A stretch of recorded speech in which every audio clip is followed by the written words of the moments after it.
You ever wake up to It Smells Like Teen Spirits on your phone and you're thinking, wow, even my own alarm clock is mocking me. Now I gotta talk to idiots at a job that I despise because I didn't pay attention in school. Now I spend 8 hours a day pretending to do a job that I actually give a fuck about. A job that I wouldn't wish on my worst enemy. And you want to know what the worst part is, mate? The highlight of my day when I get to take a great big shit on company time. I remember when I was in high school, one of the teachers said to us, you need to think about the subjects that you want to study for a career that you're going to do for the rest of your life. I was thinking, mate, I don't know what I wanted to do. Because I keep changing my mind like I changed my underwear. 1 minute I want to be a corrupt cop, a lazy council worker, maybe a YouTuber, or an influencer, or an OnlyFans model. How are you meant to decide when the options are endless? It's like trying to find the right porno on X videos. You know, you're lying in bed, scrolling endlessly, deciding whether you're in the mood for a BBW or some guy getting pegged in the ass. How do they expect us to have it all figured out at 15? Mate, I'm nearly 40 years old and I still don't know what I want to do. But what do I do know is that I don't want to keep doing the same fucking job that I'm currently stuck in. But maybe I should have paid attention in school instead of drawing dicks in my math book. But here's the truth. No one doesn't know what they want to do.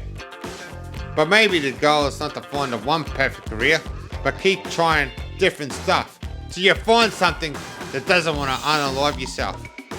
And if you fail at that, well, there's OnlyFans. I can't spell for shit. But what do I need to know how to spell when we have AI that can write you an A+ assignment while you're scrolling TikTok on the dunny? I failed at maths. 1 + 1 is Windows, right? But why do I need to know how to add when I have a calculator that does it for me? I failed at science. The teacher reckons that the earth is round. Bullshit. I listened to enough podcasts from credible dudes in hoodies that deny the earth is definitely flat. But see, the thing is, it's not necessarily the teacher's fault. But I'm not holding my breath for the government to fix it because they want us dumb. Because they don't want to know how they keep on fucking us over and getting away with it. One of my best mates in high school was a proper tryhard, a straight A student who would do assignments over and over again and also had these complicated maths equations just to show off. And they say he was going places. My other mate, the chill B+ student who spends half his time chatting up chicks. He will type an assignment the night before, hands it in, and still passes. Me, the most introverted kid in the whole entire world. The quiet weirdo that will sit at the back. And I actually did try because I researched the topic and studied for the exams, and all I could do is get a C. But I gave it 100%. Now fast forward 20 years later, the A+ student, unemployed, living at home. The chill B+ student who has a high paying job but has 3 different baby mamas. Me, I'm single. I don't have the most glamorous job in the world, but it's stable. But my life is drama free. If I want to have a root, I could go to a massage parlor where they massage everything. Even your penis with their vagina. I have no commitments, no nappies, and no arguments about who didn't buy the milk. Isn't it funny that when you were a kid, you were thinking, wow, I can't wait till I'm a grown up so I can make my own money and I can do whatever I want. Yeah, until your boss denies your annual leave request. But as an adult, sometimes I wish I was a kid because I had no responsibilities whatsoever. But then I remember why my mum wouldn't let creepy Uncle Barry babysit us. I suppose adulthood does make a lot of sense in hindsight, doesn't it? I was a class clown in high school. One day my English teacher said to me, "You know what, Adam? They're not laughing with you, they're laughing at you." I snapped back and I said, "You know what? Those that can't do, teach." Well, that didn't went well. When I got home, my mom was fucking pissed off with me. And she said to me, "You know what? I brought you into this world and I could take you out of it." And you know what? She made good on that promise, eh?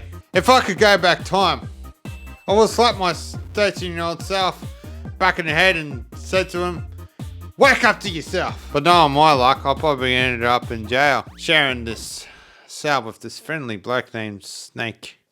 But see, the thing is that I'm not gay, but Snake definitely is. I feel sorry for teachers these days.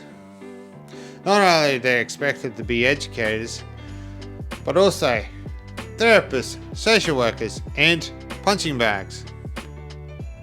Bring back the cane, I reckon. That will make the little shits think twice about throwing at chairs around the classroom, or to call Miss a slag on TikTok. But it's not only that the students that these teachers have to worry about, it's to their parents who are completely in denial, believing that their kids are actually not angels, but the Antichrist. You know what? One day I did bump into my old English teacher in a brothel, paid her for an hour, and she said to me, "I'd rather get failed for 12 hours a day than to teach ever again in a classroom. And you know what? I'll get paid 4 times more." And I was thinking, you know what? I could respect that. They say that education is important, which it is. But see, the thing is that grades don't mean shit in the real world, in real life. Because you can be a straight A student but peaked out high school, or you're this weirdo that is forging your own path in life.